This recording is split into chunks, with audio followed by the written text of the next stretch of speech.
What's up, people? What's good? This is Boxingwave. Please subscribe to the channel. Smash the like button if you enjoy the content. Share the video if you can as well. All right. Stephen Fulton, Brandon Figueroa are going to have their rematch this weekend on the undercard of David Benavidez against David Morrell. That's going to be on PBC, Amazon PBC. His pay-per-view is like $79.99. I will be covering the fight live, and I'm probably going to start early. I think the main event or the main card starts at 8 p.m. Eastern, but it has some up-and-coming guys on the preliminary fight, so I might be joining a little earlier than that, maybe around 7 p.m. Eastern. We'll see. So be here Saturday, all right? This breakdown should have been out a few days ago. It should have been out the latest by Monday. It's already Wednesday. This is one of those fights that I had a hard time really coming to a final decision on where I was going to go with it. I think the majority, I did do a poll, the majority, I think 70% of the supporters of the channel picked Brandon Figueroa to win this fight, and for good reason. The very, very first fight was very, very close, and a lot of people thought Brandon Figueroa won or edged that fight. And since then, Brandon Figueroa has had the better momentum. He's gone up to 126 right after that fight. He's picked up 3 wins against solid opponents, including one common opponent in Carlos Castro. We'll talk more about him later. And he got 2 stoppages in those 3 fights. Okay, so he has the better momentum. He is now he's been the WBC interim champ. Ray Vargas has always been the full WBC champ up at super featherweight, but the full title is on the line for this fight. I'm not exactly sure, but according to BoxRec, this full title is on the line for this fight. I don't know if that's because Ray Vargas is moving up to 130. I don't know. I haven't heard anything about Ray Vargas since he fought Nick Ball sometime last year. All right, so this is supposed to be for the full WBC title at 126, not 122.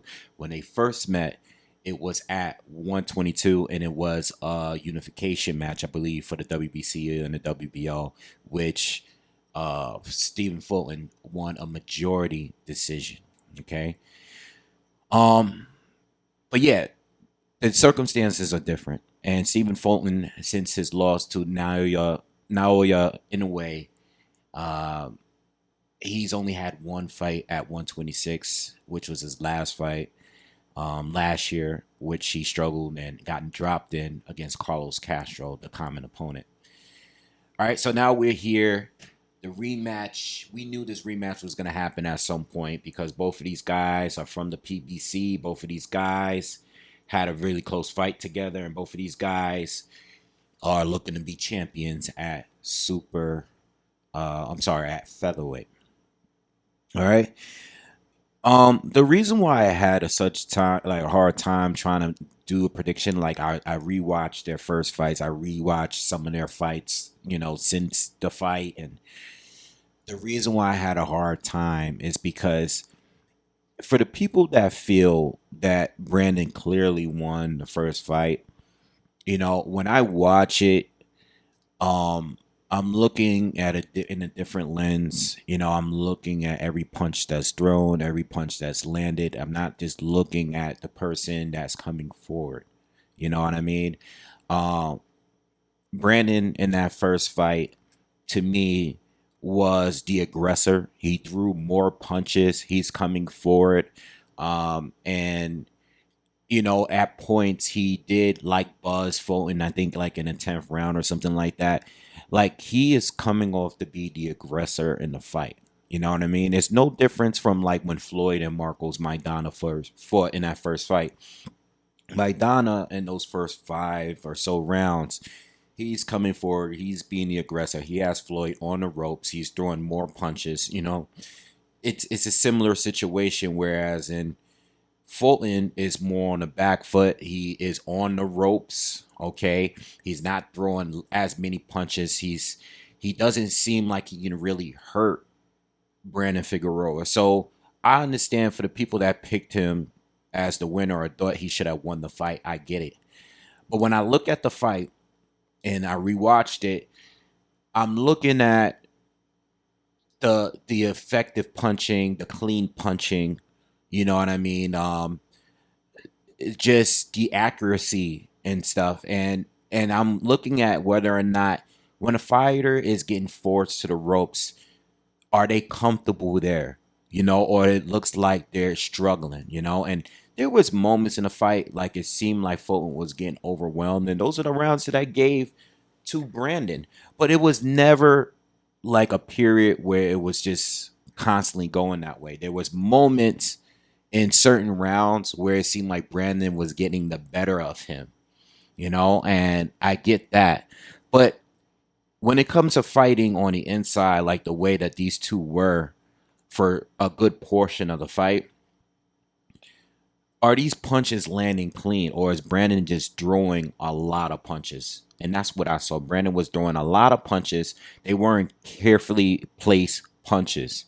It's just throwing punches. A lot of them are missing. Whereas Fulton, before he throws his combinations on the inside, he's creating space. And being that Brandon is not really a defensive fighter, his offense is his defense. He's getting hit a lot more with clean punches, hooks, uppercuts. It's yeah, they both fight on the inside. Brandon fights on the inside well, but he's wasting a lot of punches. Whereas Fulton is creating space between the two and landing uppercuts, combinations, hooks, and whatever. And I was more impressed with that, even though he couldn't really hurt Brandon. They were still good punches where it's knocking his head back, it's knocking his head around, it's making him back up at points.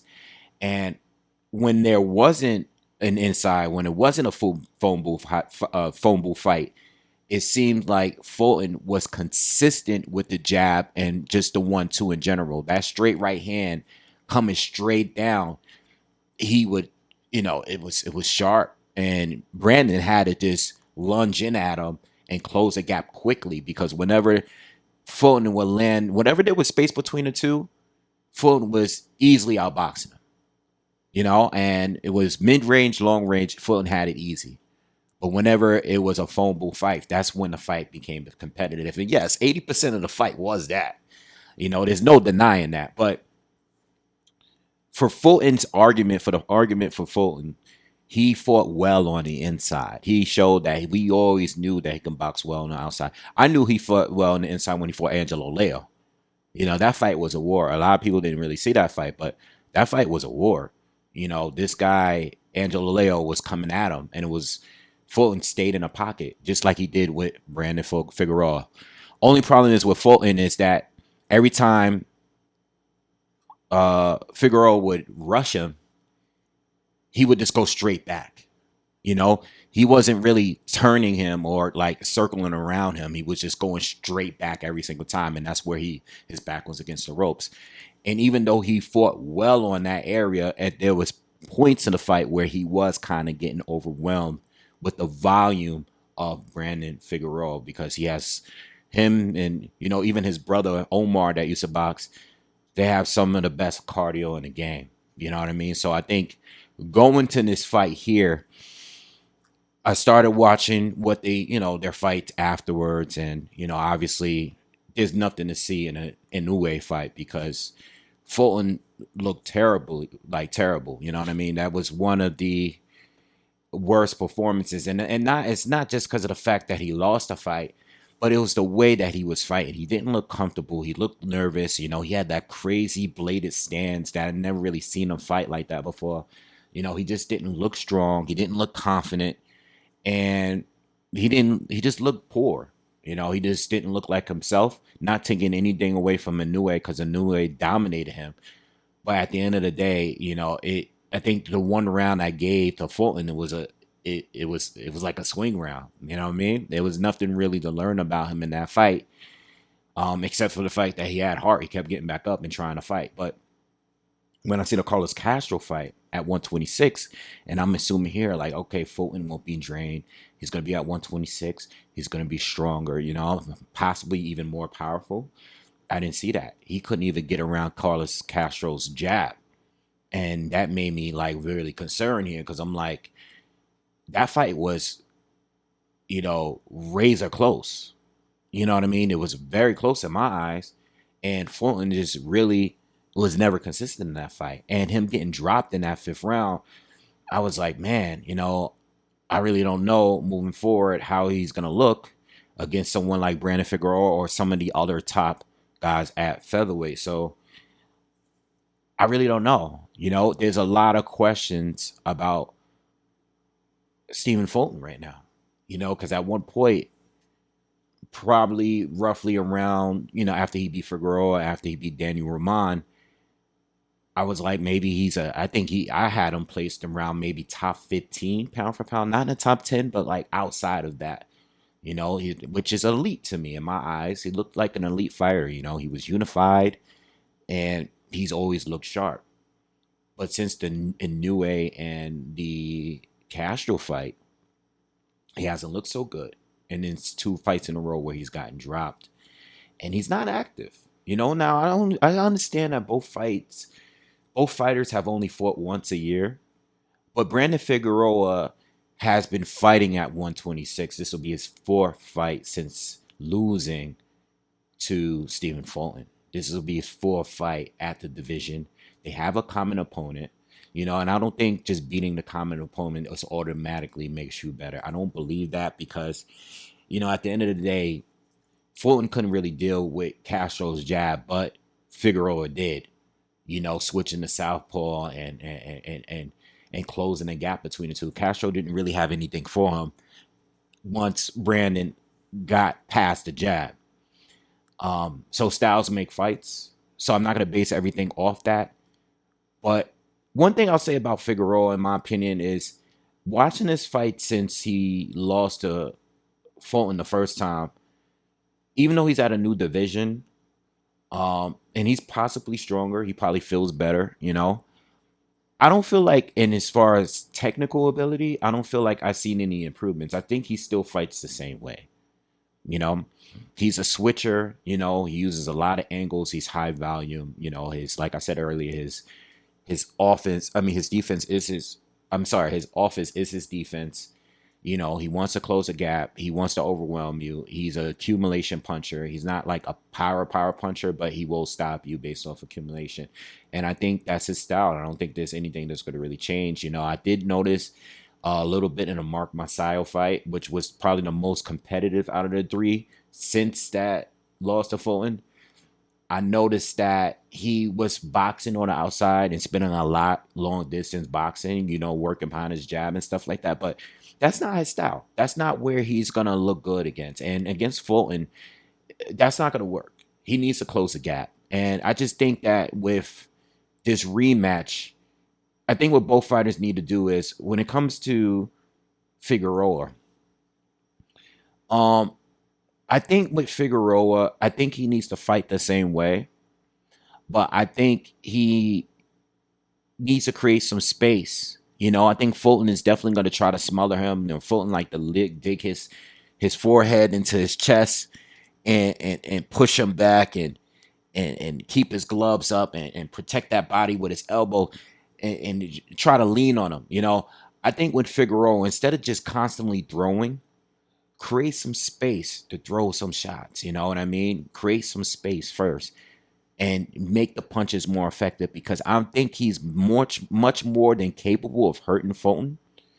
But he has to create some space before he throw. It seems like Fulton was the one that was creating all of the space, throwing his combinations, and by the time that Figueroa would respond or react to it, Fulton was back on his chest. You know what I mean? It'll be too late. So I think in this fight here, it's going to be a dogfight. It's going to be another phone booth fight. But with Figueroa, he has to learn to create some space. I don't think going into this fight, trying to work behind a jab, it's going to work. I don't think I'm going to just cut through the bullshit. It's not going to work. I think in this fight here, Figueroa just need to do what he does but create some space and make those punches count a little bit more. Keep Fulton on the ropes. We don't know where Fulton is mentally. Is he confident? You know what I mean? He's coming off 2 fights where he's dropped twice. Is he the same fighter mentally? Still don't know. You know, he did come back and beat Carlos Castro, but at the top level, is Fulton still an elite fighter? He has that to prove here. Why not go into a fight and test him and push him to his limits? And I think what Figueroa needs to do is do the exact same thing, but just do it a little bit more effectively. Easier said than done. Whereas in Fulton, use the ring a little bit more. Stop going straight back. You know what I mean? When this guy rushes you, turn, step around him. Use your lateral movement. Keep it distant. It's going to be tough because, Figueroa is going to be tough with, he's going to be charging after you. At the end of the day, Fulton's whole camp, a lot of it should be based on using that lateral movement and keeping the distance, because that's where he's the superb fighter. That's where the fight is not close. So use the periods to work on the inside, keep it phone booth. When you're there, do what you got to do. But don't keep it there for too long, and if he has the cardio to do it, then he'll do just fine. But if he doesn't, or if he gets hit with a good shot and he goes down, I just don't know. I think Fulton is capable of winning. But like I said, the circumstances this is not a unification match. Fulton is fighting the champ this time. Fulton is untested or less tested at 126. Fulton has been knocked down his last couple fights. Things are just different. And with all of that, you got to remember, with a different group of judges, that first fight could have definitely gone to Figueroa. You know what I mean? So my prediction, I would have to go with Figueroa because that's the safer pick. I know where he's at with it. I'm still a little unsure of where Stephen Fulton is at with it right now. I just don't know. I don't know if he's the same fighter. I don't know if he's improved. He definitely hasn't looked like he's improved since the Daniel Roman fight. I don't know if he's a declining fighter. I know what Figueroa is. I don't know what Fulton is. He's going to have to prove it to me in this fight as far as when it comes to giving predictions in the future. I don't know where he's at. So I have to go with Figueroa. I'm a fan of Fulton. I've been a fan of Fulton for a long time. As a fan, I'm pulling for him to win. But when it comes to these breakdowns, it's not about who I'm a fan of. It's more about who I think is going to win. And I think Brandon Figueroa is going to win. Not sure if it's going to be a knockout or not, because, again, Fulton does have good survival skills. I know he was knocked out by Inoue, but that's a completely different type of fighter in a different level. Brandon is an accumulation puncher. So even if he has Fulton, I think he can beat Fulton purely off of stopping him, purely off of overwhelming him, not so much knocking him out with a hard punch like the way Inoue did. You know what I'm saying? I think it's just completely different circumstances. So if I was a betting man, I would probably go with Fulton or Figueroa straight up instead of picking a decision or not. I can see this going to place. I'm actually leaning more towards going to points again than it being a knockout. But I know Figueroa is going to be determined to knock him out. We just need to see more movement from Fulton. All right. Anyway, that's my breakdown of the fight. I hope you guys enjoyed. Please share the video. Again, subscribe to the channel. Hit the bell notification. When you subscribe, hit that notification. And also hit the thumbs up, all right, if you like the content. And I will see you guys on Saturday. Peace.